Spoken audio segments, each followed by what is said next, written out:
Assalamualaikum warahmatullahi wabarakatuh.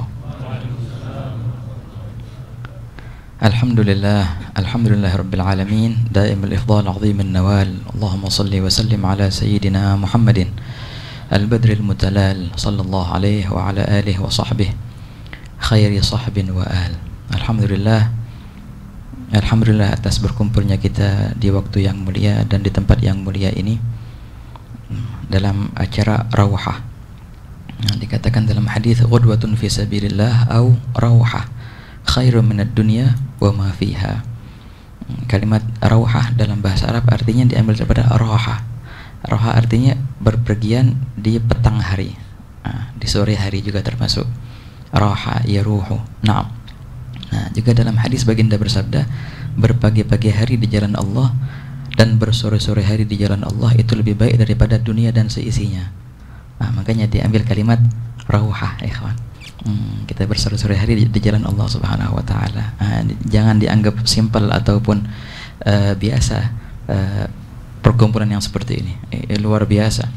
Lebih baik dari dunia dan seisinya.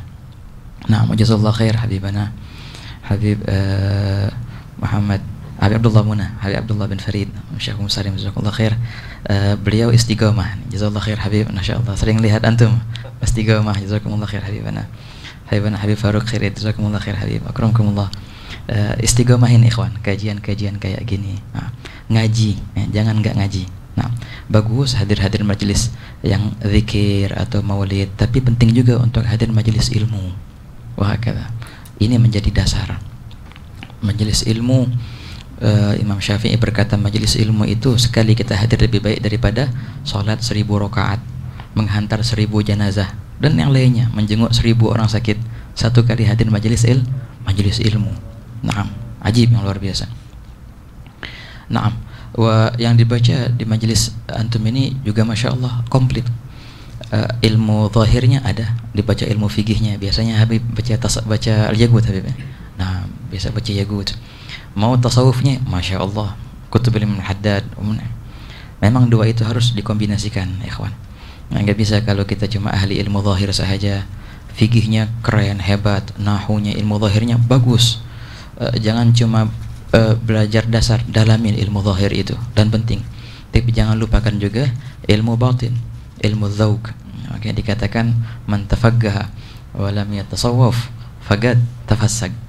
Orang kalau dia pintar fikih sahaja tapi enggak belajar tasawuf, dia akan jadikan fikih itu alat untuk bermaksiat. Bisa.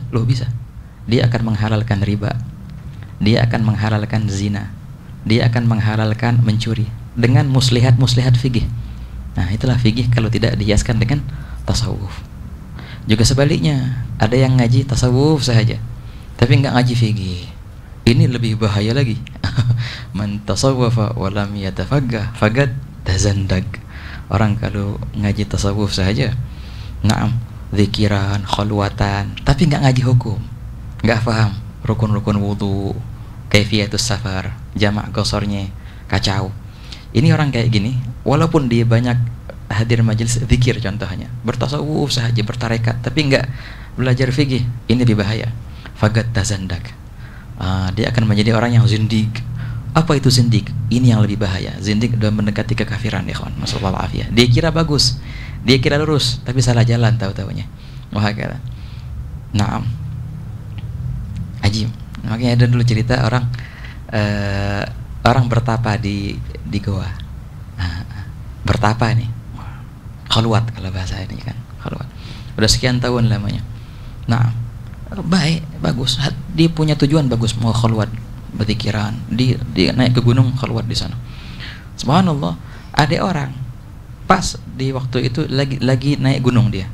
Anak muda ini hadir majelis taklim. Pas dia tengok goa, dia ke situ. Bermalam di goa situ. Ketemu sama yang lagi khalwat ini. Masya Allah, dilihat lagi zikiran, lagi masya Allah lah pokoknya. Kalau bahasa ininya lagi apa? Tarekat. Lagi zikiran ini. Masya Allah. Tapi ajib, anak muda ini, masya Allah, takjub sama yang lagi khalwat minta doanya, masya Allah. Sebelum dia pulang, tahu-tahu dilihat di orang yang lagi khalwat itu, dia pakai kalung. Di kalungnya itu ujungnya apa ya? Ada kepala tikus, tengkorak kepala tikus. Si anak muda ini bingung, ini kenapa ya kok pakai kalung? Kalungnya keren lagi, apa ya? Kepala tikus, tengkoraknya. Tengkorak beneran, bukan plastik, beneran. Tengkorak kepala tikus dikalungin sama dia. Dia bingung, ya gimana ini? Mau nanya, salah. Ini kan mungkin kali orang baik, dia orang soleh gitu. Nggak nanya juga jadi bingung, kok bisa? Dia nanya akhirnya, Bapak, ini kenapa? Ada cerita apa? Kok pakai kalung kepala tikus? Ini gimana ceritanya? Oh, ini ada cerita, Dek, katanya. Apa? Aku setiap bangun malam, mau tahajudan, qiyamul lail, setiap hari aku lihat tikus ini sama aku. Dia menemani aku untuk bangun malam. Dia ini teman sejatiku nih. Bangun malam, bagus niatnya. Bangun malam sama tikus nih ceritanya kan. Ya tikus ya gitu emang. Tahu-tahu suatu hari ngilang nih teman, nggak tahu mana si tikus nih. Pas pagi-paginya ane lihat udah mati tikus itu. Makanya aku ingin mengabadikannya biar barang-barang dapat pahala gitu ya. Aku penggal palanya, aku kalungin. Setiap aku sholat, dia sholat bersamaku. Dapat pahala juga nih insya Allah nih. Niatnya bagus nggak? Bagus, keren. Kongsian pahala sama temannya, sama teman tahajudnya. Tapi apa? Jadi dia sholat, semua pakai kalung itu terus. Si anak muda ini bilang, la haula wala quwwata illa billah. Aduh, katanya udah berapa lama Pak kayak gini? Udah lama, sekian tahun. Oh, itu sholat digodok semua harus tuh. Itu sholat gimana sholatnya? Dia nggak tahu, nggak paham, nggak boleh sholat bawa bangkai, nggak boleh sholat bawa najis. Untungnya dia orang baik, dengar kata, dinasehatin, nggak bisa ini dalam ilmu kita. Oh, nyesel si bapak itu, nyesel lah akhirnya. Ginilah akhirnya apa orang yang bertasawuf atau beribadah tapi tidak belajar ilmu fikih. Dalam kitabnya Sayyidil Habib Umar ada kitab namanya Mahiyatut Tasawuf, ya, hakikat ilmu tasawuf. Di situ Sayyidil Habib menyebutkan 10 sifat utama orang yang bertasawuf. Nomor satunya apa ya? At-tamakkun fil ilmi zahir. Nomor syarat pertama orang yang bertasawuf itu benar-benar kokoh dalam ilmu zahir. Bukan cuma ecek-ecek, enggak, benar-benar kokoh. Kemapanan dalam ilmu zahir. Syarat pertama untuk bertasawuf. Beliau sebutkan ini waktu di Chechnya ada muktamar ulama. Banyak di situ ulama-ulama yang bilang, Habib, kalau antum sebutkan syarat ini dengan definisi antum tentang tasawuf, syarat pertama ini sudah mengeluarkan banyak orang-orang yang bertasawuf. Banyak orang yang bertasawuf tapi mereka kurang mapan ilmunya. Bakal keluar mereka dari golongan tasawuf dengan syarat ini. Gimana ini? Berarti antum punya definisi ini tidak jami' namanya. Dalam mantik, enggak jami', enggak mani', enggak syamil. Ada orang yang semestinya masuk tapi enggak masuk, terkeluarkan gara-gara syarat ini. Maka beliau menjawab, oleh karena itu aku tuliskan. Ana sengaja emang tulis syarat pertama ini biar mengeluarkan orang yang semestinya emang enggak masuk dalam lingkaran tasawuf. Banyak orang mereka ahli tasawuf padahal sangat jauh mereka dari tasawuf. Kenapa? Karena kelemahan dalam ilmu zahir, ya kawan. Wahakata. Makanya nggak heran tadi kalau kita mendengar dari syarahnya Imam Haddad, luar biasa. Jadi banyak bisa jadi mereka sampai dalam kategori ulama secara zahirnya. Tapi apa? Du'atun ala abwabi jahannam. Hakikatnya mereka itu mengundang orang-orang kemana? Ke neraka jahanam. Kalau kita ikuti mereka akan melemparkan kita bukan ke surga, ke neraka justru. Itulah ulama-ulama nasallallahu alaihi ya ikhwan. Alhamdulillah Indonesia, negeri kita yang tercinta ini mendapatkan bagian yang luar biasa dari ilmu zahir yang murni, dari ilmu batin tasawuf juga yang murni, yang bersanad. Ilmu zahirnya bersanad, ilmu batinnya juga bersanad dari para habaib kita, para kiai kita, para ajengan kita, para tuan guru kita. Masya Allah, sanad mereka jelas.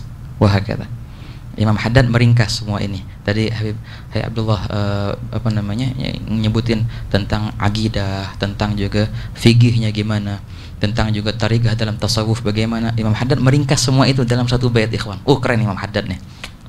Ihya Ulumuddin diringkas jadi satu qasidah kan ya. Dia semua itu diringkas lebih keren lagi. Jadi satu bait cuma. Beliau berkata, "Walzam kitaballahi wa taba' sunnatan waqtad hadakallahu bil aslafi." Itu ringkasan semuanya. Itu slogan kita ya, ikhwan. Walzam kitab Allah, lazimi kitab Allah. Watba' sunnatan, ikuti sunnah Nabi. Habis itu semua kita gitu memahami Quran dan sunnah. Enggak, lihat dulu bait yang setelahnya. Wagtad hadakallah bil aslafi, ikuti para salaf. Ikuti yang ada. Hadakallah bil aslafi wa hakadha ikhwan.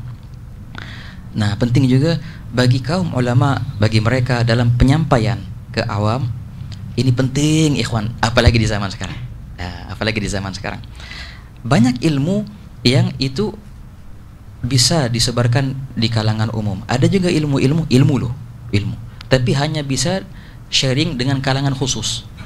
Nah, ya rubba jauhari ilmin law abuhu bihi laqila li anta mimman ya'budul wathana.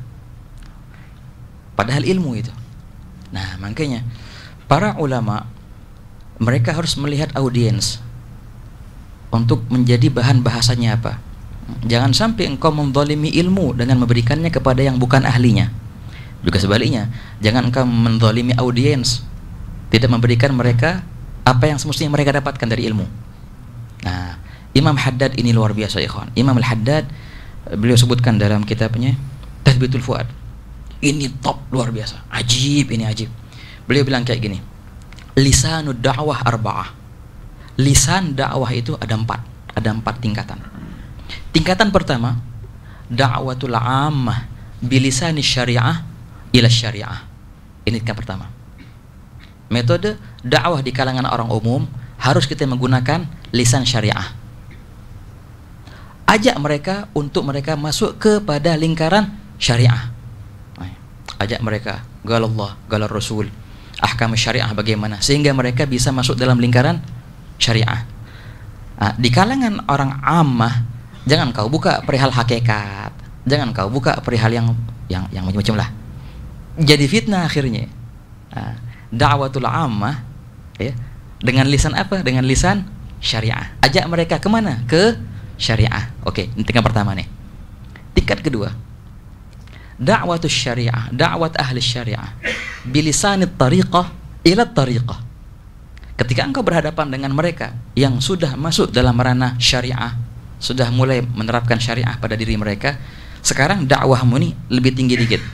Engkau gunakan lisan tariqah. Ajak mereka untuk masuk ke dalam tariqah. Apa arti tariqah itu? Bukan tarekat A, B, atau C, enggak. Yang dimaksud dengan tariqah ini apa? Definisi tariqah adalah al-ihsan fi amali syariah. Itu artinya tariqah.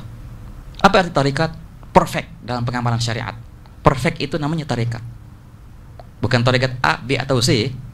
Semua itu hanya simbol-simbol yang intinya ini berusaha untuk bagus dalam pengamalan syariahnya. Oke. Mereka yang sudah masuk dalam lingkaran syariah, engkau ajak mereka sampai masuk ke dalam tariqah dengan lisan at-tariqah. Da'wat ahli syariah bilisan at-tariqah ila at-tariqah. Oke. Bila mana engkau sudah masuk dengan mereka, mereka sudah masuk dalam tariqah, maka lebih tinggi lagi pembahasannya. Beliau katakan al-lisan tsalits, lisan yang ketiga, da'watu ahli tariqah bilisanil haqiqah ila al-haqiqah. Kalau ngomong dengan mereka yang sudah dalam ranah tariqah, tingkatan lisannya lisan hakikat, lisan haqiqah. Engkau undang mereka ke mana? Ajak mereka untuk masuk dalam lingkaran haqiqah. Mengajak orang yang sudah masuk dalam ranah tarekat, tariqah, dengan cara lisan hakikat untuk masuk kepada haqiqah. Setelah mereka mengamalkan syariah dan bagus pengamalannya dalam syariah, engkau di sini ajak mereka untuk meresapi dzauq, yatadzawwaqun, untuk bisa meresapi, mencicipi cita rasa daripada ibadah-ibadah yang sudah mereka perfect itu dalam zahirnya. Dengan lisan haqiqah, sehingga mereka masuk ke dalam haqiqah. Berapa sekarang nih? 3, tinggal 4. Beliau berkata, yang keempat, da'watu ahlil haqiqah bilisanil haqq ilal haqq. Yang keempat, engkau ajak mereka yang sudah masuk dalam hakikat. Tamam. Engkau ajak mereka kepada Allah Ta'ala ilal haqq dengan bilisanil haqq, dengan lisannya Allah Subhanahu wa taala. Al-haq di sini bisa diartikan al-haq Allah Ta'ala Subhanahu wa taala. Untuk ma'rifat, untuk perihal yang Masya Allah tinggi-tinggi. Ini kapan dibahas? Sama orang yang sudah masuk dalam tingkat haqiqah, ikhwan. Kalau kita turun ke ammah, kita bawa lisanul haq ini yang sebenarnya benar, tapi salah lawan bicara. Yang ada akhirnya orang ammah tadi ngeblank, salah paham. Iya kan ya? Begitu. Kalau sama ammah pakai lisan syariah, sama ahli syariah pakai lisan tariqah. Kalau sudah sama ahli tariqah pakai lisan haqiqah. Kalau sudah sama ahli haqiqah baru di sini pakai lisanul haq. Ini tingkat paling tinggi. Beliau bilang kayak gini, wa futiha lana lisanun khamis. Oh, ini jarang ikhwan. Ada lisan yang kelima ini. Oh, udah sampai mana lagi? Sudah sampai Allah Ta'ala, lisanul haq. Lah, yang kelima muter tadi. Yang kelima da'watu ahlil haq bilisanil haq ilal haq. Tetap yang mereka yang sudah masuk dalam lingkaran ahlil haq ya, diajak lagi untuk naik lagi. Wa anna ila rabbikal muntaha. Emang gak ada ujungnya kan? Ujungnya kepada Allah Ta'ala, idzan fala nihayah yaqulun. Terus diajak lagi dengan lisanul haq kepada hak juga, dan terus seperti itu. Nah, ini lisan yang kelima yang jarang dibuka. Kanal Habib Ali Al-Habsyi dalam qasidahnya berkata, wa inni baina ahli al-'ishq lil 'ishq da'i. Aku senantiasa da'i, mengajak mereka yang sudah masuk dalam ranah al-'ishq, cinta, dengan lisan al-'ishq, dengan bahasa cinta. Senantiasa aku membawa mereka kepada cinta. Ini isyarat ke lisan yang kelima ini, ikhwan. Sallallahu Nabi Muhammad. Allahumma shalli alaihi. Nah, ini jadi metode pemahaman dalam berdakwah, apa yang harus disampaikan. Nah, jadi nggak heran kalau seandainya kita lihat banyak perihal yang dijadikan bahan fitnahan karena salah penempatan lisan. Ada lisan hak semestinya ditaruh di lisan tariqah. Ada yang lisan haqiqah ditaruh di lisan al-ammah. Nah, apa yang terjadi kayak gitu? Kalau saatnya kita ikut dengan metode Imam Haddad, masya Allah, halus mulus seperti beliau. Hakata Imam Haddad. Jazakumullah khair. Akramakumullah. Allahu minkum habiballahu.